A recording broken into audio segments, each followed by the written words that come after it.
Hello, friends of Sudoku. I recently solved a puzzle from the Guardian's website, and I thought I would repeat the success today. Well, hopefully it will be a success, but you never know. So this is a hard puzzle. I believe it's from the 6th of January. And I copied the grid over to sudokuexchange.com because I can't solve it online on the Guardian's website. I'm not really normally a fan of these very symmetrical looking puzzles, but let's see how this one goes, shall we? These ones here and the one here block all of these cells. Therefore, this is a 1. So we're off to a start. The one here and the one here block these cells, and therefore this must be a 1. And that's all I can do about the ones at this time.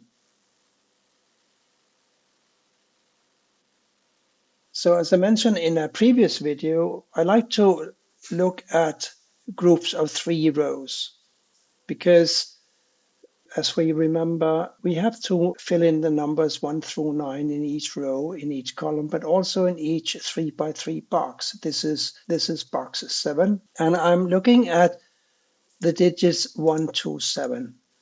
Because they're already present in this box here, we know that 1, 2, and 7 must find places in this row down here because they obviously can't go here. I have a 1 already, and as 7 could go here, here, or here, but the 2 is interesting, and the 2 is interesting because this 2 blocks this cell, this 2 blocks this cell, so for this entire row 9, there's only one place left for 2 to go, and that's here.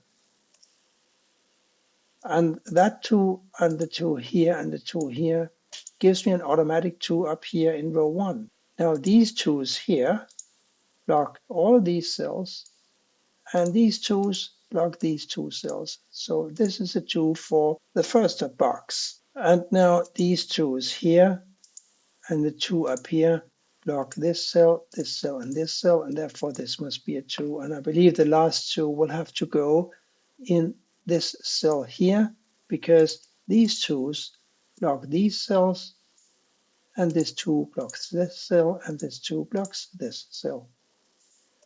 So we are done with the 2's. I should also mention, but you probably noticed that I don't usually go by the numbers 1 through 9. I know that some players like to first look at all the 1's and see what they can do, then look at all the 2's, then look at all the 3's. That's not usually what I do. What I do instead is I take a holistic view of the entire grid and I see what it just pops up in my mind. That's just how my brain works. And I think it's more efficient than going by the numbers. So in this case, I'm looking at this 7. It blocks these cells. I'm looking at this 7 blocking these cells.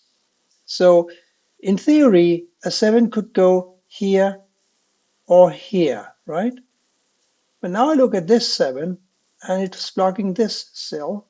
Therefore, I know that a 7 for this column 9 must go here or here. And that means that this cell is now also blocked by a potential 7 in this cell or in this cell. And that leaves only one cell left in box 6 that can be a 7. This is how I go about stuff. But since I found this one here, and I've had this one already, and I found this one, I now see that these 2 1's block these cells. This one blocks this cell, and therefore this must be a 1. What I then like to do is look at rows, columns, and boxes with relatively many givens already, and we're only missing 3 givens here. We're looking for a 4, 5, and a 6. And it does immediately look as if I can do much with that information. So I'll just look elsewhere for the next digit. Let's look at this row 9. Only 3 cells left to fill, and there are a 5, 7, and an 8. There's a 7 here. No, there's a 5 here. So a 5 will have to go here or here. And 8, no, can't do anything. Let's look at this column here. We need a 4, 7, and a 6. There's a 4 here. So one of these will have to be a 4. Doesn't give me anything. Oh, yes. Yes. We can find a 4 now. As I've noticed, this cell cannot be a 4, right? Therefore, one of these two cells must be a 4. Now look at the 4 here and the 4 here. They block these cells here. So one of these cells now must be a 4. So we have a 4 candidate in these two cells, and we have a 4 candidate in these two cells. And that means that only one cell is left in this row that can be a 4, and that's over here. And now one of these two cells will have to be a 4 because we have the 4 blocking these two cells, this 4 blocking these two, and the 4 here blocking this cell. And now I'm looking at this column 7. We need to find a 5, 8, and a 3. Look, there's a 5 here blocking this cell, and there's a 5 here blocking this cell. So this is a 5. Cannot be anything but a 5. Now I need to find a 3 and an 8 for this cell and for this cell. This 4 blocks this cell. Therefore, a 4 will have to go either here or here, right? So now we got a potential 4 here, or a ghost 4, and we have got a 4 here. They block these cells. Now this 4 here blocks this cell. And again, we are left with just a single cell that can take a digit, and that is this cell here. It must be a 4. There is a shortage of 3s and 9s in this puzzle, and I'll have to find a few of them, I think, before I can make a lot of headway. But one thing I'm noticing is that the 9 here blocks this cell, and the 9 here blocks this cell. Therefore, a 9 for this column 3 will have to go here or here. And we've got this 9 blocking this cell, and therefore a 9 in column 8 will have to go here or here. And therefore a 9 for column 9 will have to go here or here. It's not very helpful right now, but it's something that I have now looked at, I've analyzed it, and I know that I don't have to look at that again. Here's something we need to be aware of when we get to the more difficult puzzles. Look at the 3 and an 8 we're missing here. On the surface, it looks impossible to figure out where the 3 and the 8 need to go. We need to be creative, and we need to look at this cell and this 3. So this cell cannot be a 3. And since this cell and this cell also cannot be 3s, because remember, one of these two cells must be a 3, and that rules out a 3 here and here. So with this being blocked by this 3, we now know that this is a 3 and this is an 8. And this 8 brings us a step forward, because now the 8 here blocks these cells. The 8 here blocks these cells. So I know that an 8 for column 1 must go here or here.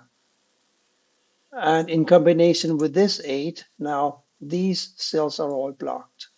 And that makes this an 8. Now we need to find a 5 and a 7 for this cell and for this cell, and that's easy enough because we have a 5 here, and they block this cell. Therefore, it's a 7, and the 5 will have to go here. And that 5 and that 5 puts the 5 in this cell like so.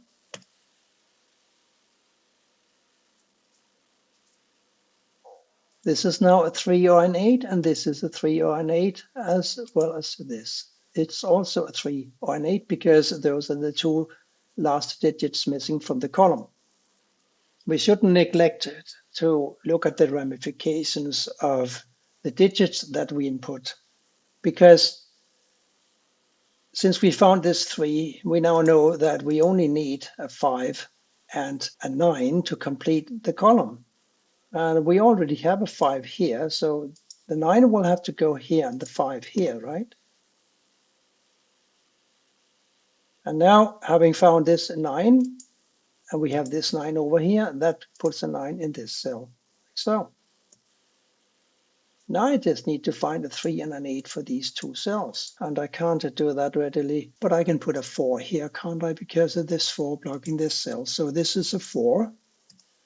And the last cell here is a 6. These two 6s now force a 6 to go here.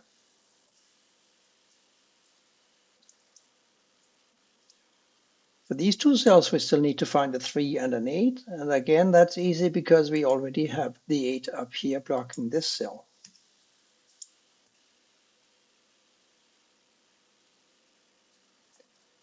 And now we can find the 3, 8, and the 9 for these three cells, can't we? Because the 3 blocks this cell, therefore this cell must be a 3. And these now have to be 8 and 9. And we know that a 9 had to go in this cell or in this cell. Besides, there's a 9 here blocking this cell. So this is going to be the 8 and this is the 9. The last cell here is going to be an 8, and therefore this is a 3, this is a 3, and this is an 8, as per previous analysis. I think we can now complete this row 7 here, because the 4 here blocks these cells, and the 4 here blocks these cells. So this is a 4. And we still need to find an 8 and a 9 now for this cell and for this cell. And again, we got a 8 here. So the 9 must go here and the 8 here. And now I think we are finishing off this puzzle very quickly. There's an 8 here, here putting an 8 in this. The 4 here and here puts a 4 in one of these. So I can't do anything about that. Let's look at these two cells. A 3 and a 5. There's a 3 in the column. So the 5 goes here and the 3 here, right? Now this 5 and this 5 forces the 5 to go in this cell. We already have a 5 covering this cell right here, right? So this is a 5. The last digit is going to be a 7, and that makes one of these two a 7. Now these two have to be a 1 and a 9. This cell cannot be a 9 because of the 9 here, right? So this is a 1, this is a 9.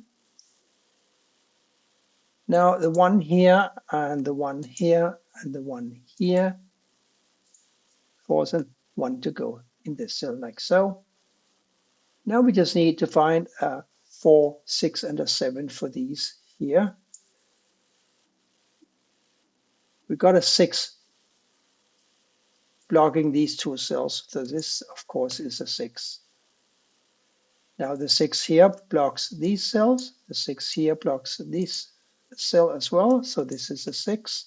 And now these two 6s force a 6 to go here. These two now have to be a 9 and a 7. And I don't know what to do about that yet. Yes, of course I do. I was being blind for a second there. The 9 here blocks this cell. So this is a 7 and this is a 9. Now, one of these is a 7 and the other one must be a 3. And look at that. We have a 3 in the row. So the 7 goes here and the 3 here, and that makes this a 7, and this must be a 4, making this a 4.